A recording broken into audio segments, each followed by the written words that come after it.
What's up, y'all? It's your host with the most, your favorite podcast host, Ron P. Got a special guest in the building. Y'all give it up for Matthew Seegers, a.k.a. MC.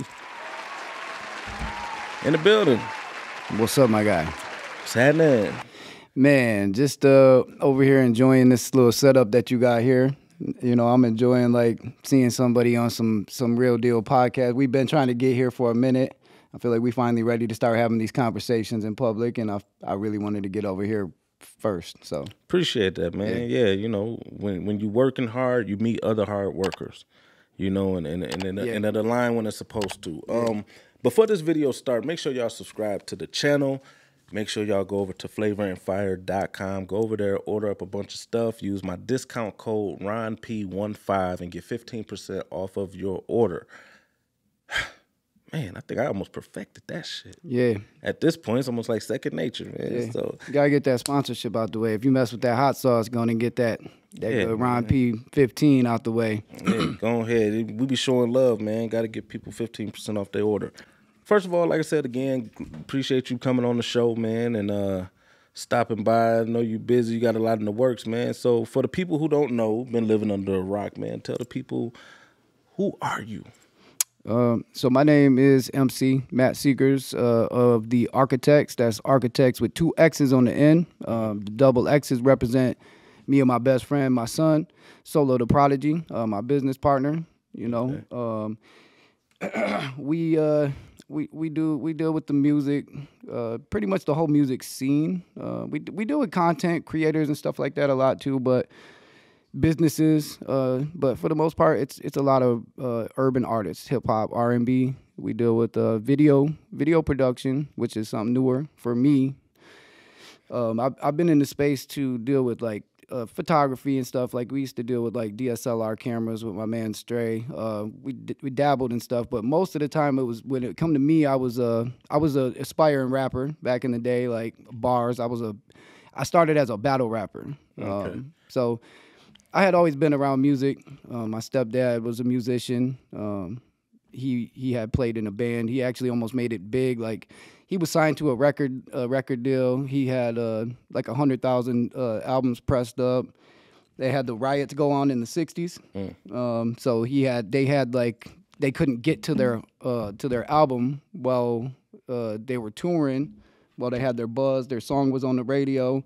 They weren't able to sell the albums. Were stuck in the buildings where the riots were going on. You know, right. They had all the blocks locked up. Almost had the albums hostage. You know, and it was a different game back then, so their buzz got kind of dropped down, and they lost their little publishing deal or whatever, and it kind of fizzled out. So it didn't really work out to him. But he definitely still had some fame and some success, and I seen that growing up. So I always kind of gravitated towards that, and just kind of came up in music. I had a lot of friends that we did a lot of just back and forth. Like I came up in the Eminem, Big Pun, No Limit type of days. You know, when music was music. When music was crazy.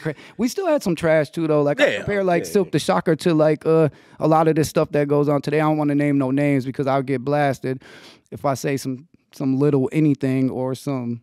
So I ain't even gonna say. Here at RonpTv, this is a safe space where you can express your no, but okay. Well, listen.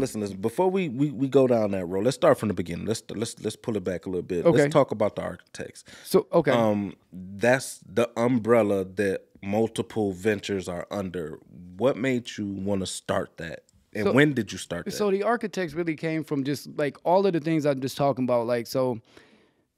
I've always just been around music, love music, you know, and then like the Mag 7, which was, you know, Day One, Scheme, all my guys, we were just so into that. And then I had kind of fell off from it, kind of lost my love for it, growing up as an adult, doing things, whatever, working, doing whatever, doing down bad, doing drugs, just lost my whole love for it, right? So just getting back around to just a different state of mind, getting into a better place, you know, and my son, Solo the Prodigy, started getting into music to the point where he's like, yo, I want to try this, right? And at this point, I had given up everything, right?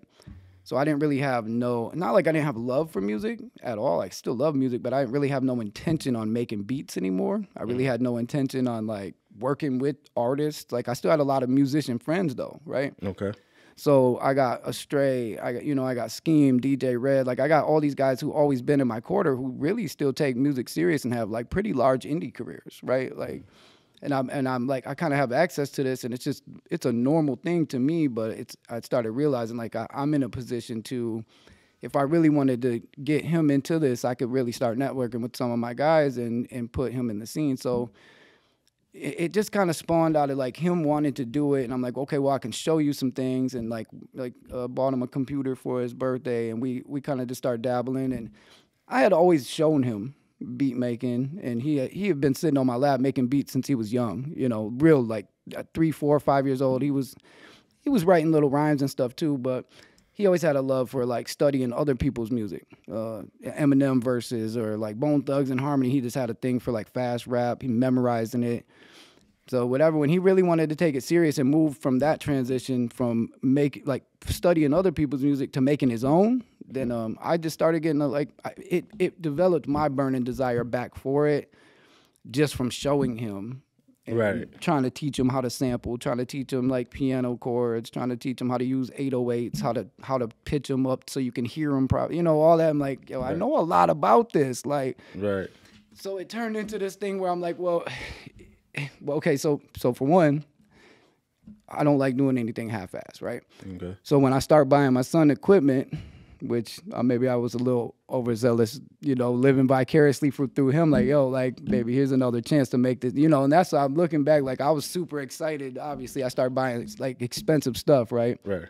So, of course, I'm like, yo, I want to recoup on this in my mind. So I'm like, well, let's just start selling beats again, bro. I know how to do this. Like, I used to record artists. I used to sell beats. Like, I could show you how to do that. So in my mind, I'm like, well, let me put this together, and I'll build this and show you how to do this. This could just be your job forever, right? So it just kind of snowballed into the architects, right? So that's where the architects like really kind of came into play. And then it was like, yo, can a father-son team even work? Like, or like, you know what I mean? So we had a lot of conversations.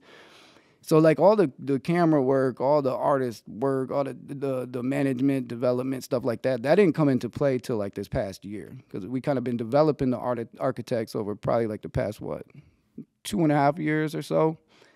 So we kind of sat on it, developed it, tossed around all that stuff you do when you're first excited about your brand. You tossing around logos and ideas. What I mean? Yeah. So we talked about, I talked about, brought it to his attention, like marketability, just period, like who's going to be our target demographic, and like me getting back. So I study all that type of stuff. So that's really where it all had kind of came from. And then out of necessity for his artistry and buying more and more equipment, just kind of turned into like, we want better cameras and this, that, and the other, and then got to learn how to use it. And it's like, we bought all this stuff. We might as well try to figure out how to make money off of it, right? So, So the brand was, to be honest, honestly started there. We had intentions on being like an internet producer. Like we wanted to be like a J Cactus or so I mean that's not really out of our realm. Like we still talk like what you do. Like we want to make producer content, educational content. Right. So just pretty much just pretty much just like this umbrella of just information and collabs and just growing as a team, you know. So your architect.